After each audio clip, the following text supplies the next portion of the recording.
Hello বন্ধুরা, সবাই কেমন আছেন? নিশ্চয়ই ভালো আছেন। আবার চলে আসলাম ফারজানা রেসিপিস অ্যান্ড ব্লগস চ্যানেলে। আজকে নতুন একটা রেসিপি নিয়ে হাজির হয়ে গেলাম আপনাদের সামনে। শীতের দিনে সবাই হাঁসের গোশটা খুবই পছন্দ করে। তো গ্রামের বাড়ি থেকে আমরা হাঁসের গোশ নিয়ে এসেছি। একদম কেটে সুন্দর করে আমরা হাঁসের গোশটা নিয়ে এসেছি। তো আজকে আপনাদেরকে হাঁসের গোশটা কীভাবে ভুনা করে, আলু দিয়ে ভুনা করে, বাচ্চারা অনেক সময় আলু পছন্দ করে, দ্যাটস আমরা আজকে ভুনাতে আলু ইউজ করব। আলু দিয়ে ভুনা করে কীভাবে রান্না করতে হয় সেটাই আজকে দেখাবো। শহরে এসে জানতে পারলাম গ্যাস নেই। তো আপনারা কিভাবে প্রেশার কুকারে হাঁসের গোশ রান্না করবেন সেটাই আজকে আপনাদেরকে করে দেখাবো। তো হাঁসের গোশ রান্না করতে যা যা লাগছে সেটা মেনুটা দেখিয়ে দিচ্ছি। এখানে একটা হাঁসের গোশ আছে, সাথে আছে আলু, পেঁয়াজ, কাঁচামরিচ, সয়াবিন তেল, পানি, আদা রসুন বাটা, মশলায় যা যা লাগছে এখানে আছে জিরা বাটা, আছে তেজপাতা, দারচিনি, এলাচ, হলুদের গুঁড়া, মরিচের গুঁড়া, আছে ধনিয়া গুঁড়া, সাথে স্বাদ মতো লবণ। পেঁয়াজটা কিন্তু আমি গোটা করে কেটে নিয়েছি। এখন বন্ধুরা, আজকে একটা মজার রেসিপি যেটা রান্না হতে যাচ্ছে সেটা কিন্তু আমি রান্না করছি না, রান্না করছে আমার ফুপি। অলমোস্ট বান্ধবী বললেই চলে, আমার একদম ফুপির সাথে একটা বান্ধবী টাইপ বন্ডিং আছে। তো দেরি না করে চলুন বন্ধুরা, আমরা হাঁসের গোশ ভুনাটা কিভাবে প্রেশার কুকারে রান্না করতে হয় সেটাই দেখে নিই। বন্ধুরা, এখন আমরা সব কিছু আমার ফুপি সব কিছু মাখিয়ে নেবে। আমরা আজকে গ্রামের স্টাইলে হাঁস ভুনাটা করব। তো এখন উনি নিচ্ছে এক এক করে কী কী লাগছে। ফার্স্টে মেবি গোশটা নিয়ে নেবে। তুমি বলো। হ্যাঁ, গোশ নিয়ে নিচ্ছে। একদম প্রেশার কুকারের যে প্যানটা, এটার মধ্যে উনি সব কিছু হাতে মাখিয়ে দেন বসিয়ে দেবে। এখন পেঁয়াজ দিয়ে দিচ্ছে। পেঁয়াজগুলো একদম মোটা মোটা করে কেটেছে। এটাকে এখন হাত দিয়ে একটু পিষিয়ে দিচ্ছে।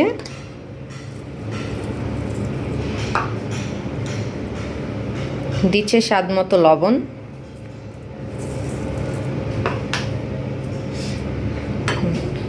এখন মশলা অ্যাড হবে। যাচ্ছে তেজপাতা, দারচিনি,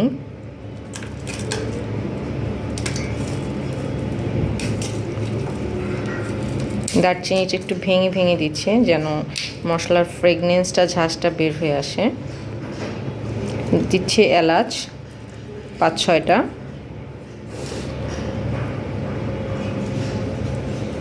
এখন পরিমাণ মতো হলুদের গুঁড়া 2 থেকে আড়াই চামচ, 3 চামচ মরিচের গুঁড়া,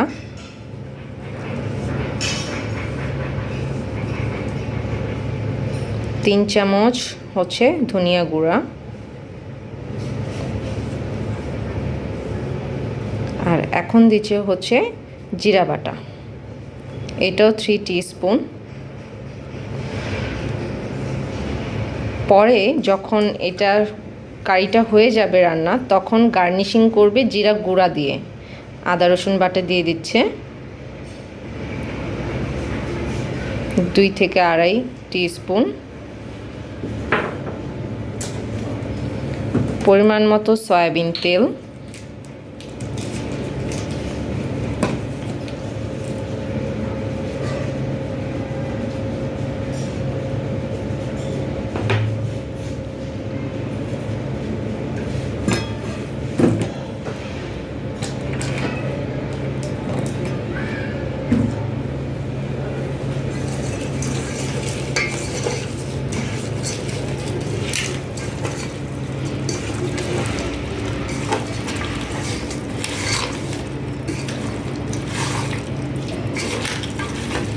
সুন্দর করে ম্যারিনেট করে নেবে মশলাগুলো দিয়ে।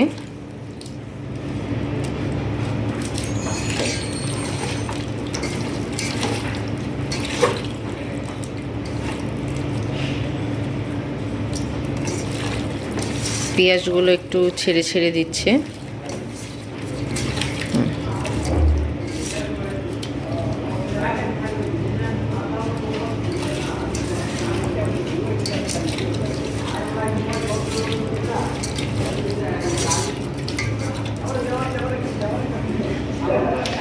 এখন দিবে পরিমাণ মতো পানি।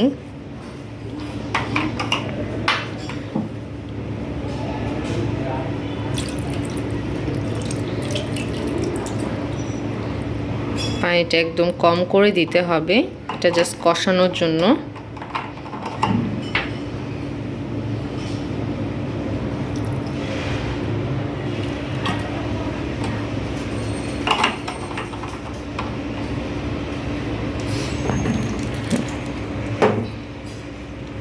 হয়ে গেছে, এটা এখন আমরা বসিয়ে দিব প্রেসার কুকারে। আবারও আসছি। হ্যাঁ বন্ধুরা, এই যে আমরা বসিয়ে দিচ্ছি। এই যে দেখেন আমরা মেশিনটা সেট করে নিয়েছি এভাবে। জানেন ঢাকা শহরের সমস্যা, তো অনেকেই প্রেসার কুকারে রান্না করতে জানেন না। এখন আমরা এই যে এইভাবে সেট করে নিয়েছি। আমরা প্যানটা বসিয়ে দিয়েছি হিটারের উপরে। এখন জাস্ট সুইচটা অন করে দিব, দ্যাটস ইট। এখন এটা হতে থাকবে, আমরা 10 থেকে 15 মিনিট পর আবার ফিরে আসবো। বন্ধুরা চলে এসেছি, এখন একটু নাড়াচাড়া করে নিব, এভাবে ঢেকে দিবেন। এই যে দেখেন এটা সুন্দর বলক আসছে সুন্দর করে। এই যে দেখেন, দেখতে পেয়েছেন? এখন এটাকে একটু নাড়াচাড়া করে দেব। আমরা মাংসটা খুব ভালো করে কষিয়ে এটা থেকে যখন তেলটা বের হবে না, তখন আবার আমরা ফিরে আসবো।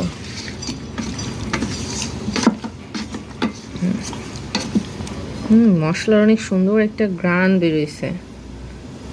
এভাবে কিন্তু বন্ধুরা আপনারাও বাড়িতে গ্রাম্য স্টাইলে আপনারা হাঁসটা রান্না করে খাবেন, আর একদম ভয় পাবেন না। গ্যাস নেই বললে যে খাওয়া যাবে না তা না, আপনারা এইভাবে প্রেসার কুকারে রান্না করে খাবেন। তো আবার ফিরে আসছি কিছুক্ষণ পর। বন্ধুরা আবারও চলে আসলাম, আর একটু নাড়াচাড়া করে দেব। দেখুন বন্ধুরা, অসাধারণ একটা কালার আসছে, আর তেলটা কিন্তু বের হয়ে আসছে। ভালো করে নাড়াচাড়া করে দিতে হবে।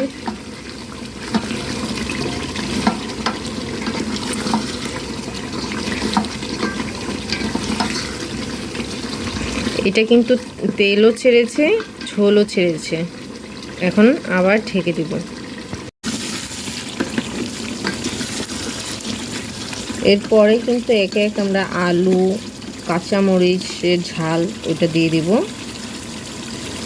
আবার এই যে আমরা আলুটা দিয়ে দিচ্ছি।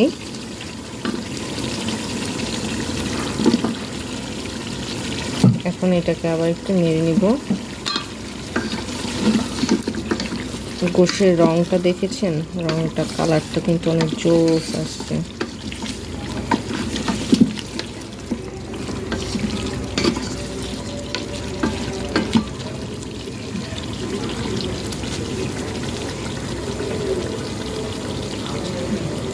এখন এটা আমরা ঢেকে দিব।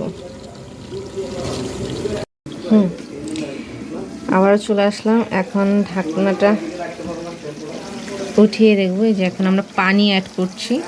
আই রে ধোয়া রে।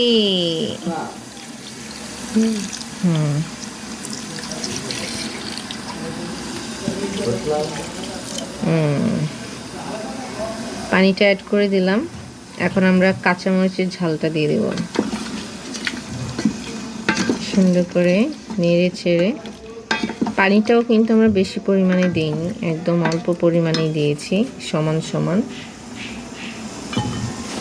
আমরা 5-6টা কাঁচামরিচ দিয়ে দিলাম।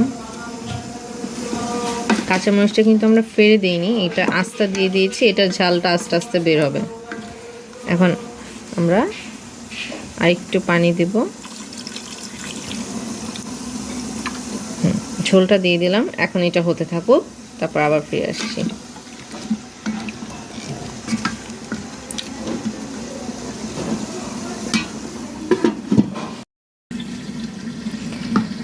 বন্ধুরা আমাদের তরকারি হয়ে গেছে অলমোস্ট। এখন এটাকে আমরা জিরার গুঁড়া দিয়ে গার্নিশ করব, দেন তরকারিটা নামিয়ে আপনাদেরকে দেখাবো।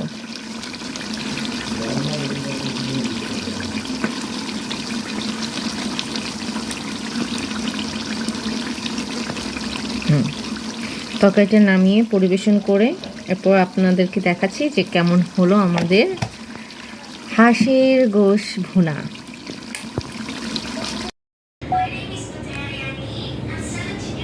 তো বন্ধুরা, আপনারাও কিন্তু এভাবে ভুনা খিচুড়ির সাথে হাঁসের গোশ ভুনা করে খেয়ে দেখবেন যে কীরকম লাগে। আসলে কিন্তু অসাধারণ একটা রেসিপি।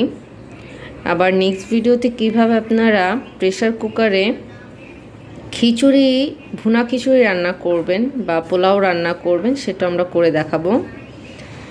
তো বন্ধুরা, নেক্সট ভিডিওতে আবার নতুন একটা রেসিপি নিয়ে চলে আসব। আপনারা কিন্তু এই শীতের দিনে হাঁসের গোশ এভাবে রান্না করে খেতে ভুলবেন না। ততদিন ভালো থাকবেন, সুস্থ থাকবেন।